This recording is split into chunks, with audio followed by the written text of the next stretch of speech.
بسم اللہ الرحمن الرحیم۔ وحی کے معنی اشارہ کرنا، لکھنا، پیغام بھیجنا اور دل میں ڈالنا کے ہیں۔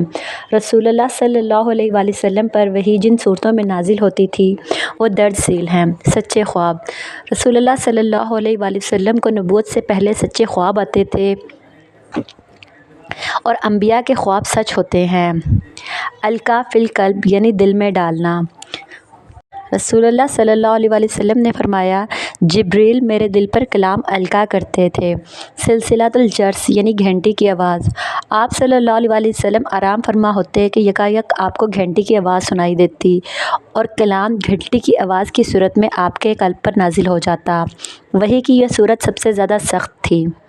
فرشتے کا آدمی کی صورت میں آنا۔ بعض اوقات حضرت جبریل علیہ السلام کسی صحابی کی صورت میں اور بعض اوقات کسی اجنبی صورت میں تشریف لاتے تھے۔ اجنبی صورت میں تشریف لانے کا ثبوت حدیث عمر رضی اللہ تعالیٰ عنہ سے ملتا ہے۔ فرشتے کا اصلی صورت میں تشریف لانا۔